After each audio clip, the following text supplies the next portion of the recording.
so I went all out on this one. We have a Barret M107 50 BMG anti-material rifle firing the 50 BMG cartridge. Just a beautiful thing, ain't she? It took about, I want to say 3 days of just solid non-stop working and about a month and a half of waiting for these parts to arrive. I ordered about, I want to say 200. But the really thing that what really shines about this is it's not about, I would say, detail, even though detail is, don't get me wrong, freaking amazing. Everything is scale size. I looked off of blueprints. I looked off of the patents.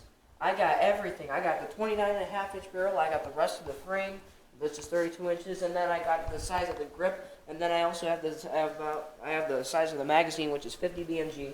I got the exact length of the bipod and the exact muzzle brake that they have on here. We got 53 inches of just pure power. We got a 10-inch bolt that is just pure destruction. And it works awesome. We have a bolt lock up here, and then a bolt release, just like that. Here, just in case you don't see it very well, it does lock. I accidentally hit the button a little, so there's release. And then we also have a detachable magazine firing the 50 BMG cartridge. Now, a big difference that people often confuse is the difference between a sniper rifle and an anti-material rifle, which is what the 50 cal is classified as. Yes, there are some 50 BMG anti-material rifles that are classified as a quote-unquote sniper rifle, but that's not their primarily used, because the max, or the largest caliber for a quote-unquote sniper rifle would be 300 Chi-Tac, which would be about, the entire bullet length would be about up to the yellow on my size. So it'd be, so 300 Chi-Tac would be all the way up. So like take off these 4 pieces right here, that's about as big as 300 Chi-Tac would be, which is still a really freaking big round. But the requirements for the U.S. Army sniper rifle today, I think, is it has to be at least lighter than 25 pounds and has to have a 5-round detachable magazine. Although the Barrett had 10 rounds, so that definitely exceeded. But it weighed almost 40 pounds, and obviously 50 BMG cartridge was the first of its kind in a rifle, and ironically it was named the Light 50 because it was at the time the first handheld 50 caliber rifle.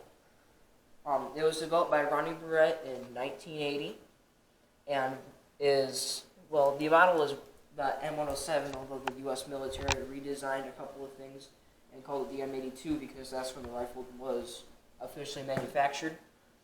But anti-material rifle, that would be used for small targets and lightly armored targets. So if I saw a Humvee coming and I was a half mile away and I had this sucker, I could pop it no problem. Probably shoot the driver with an APET round, armor-piercing incendiary. But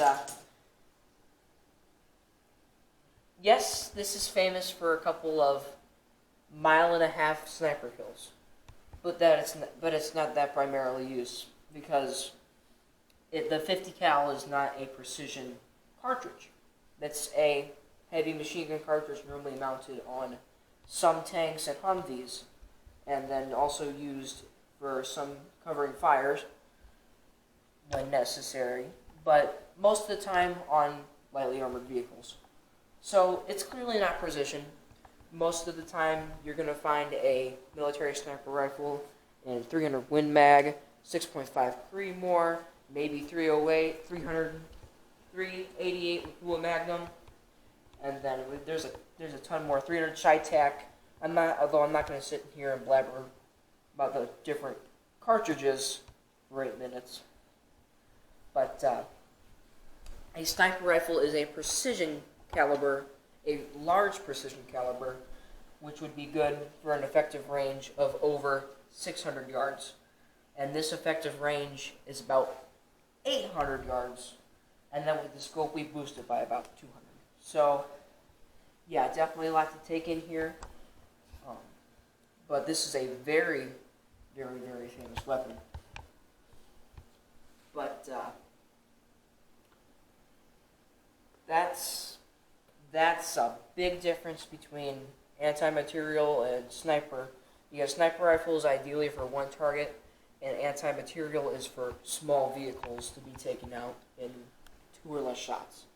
So here it is, the Barrett 50 cal M107 chambered in 50 BMG. So I want you guys to know, what do you think?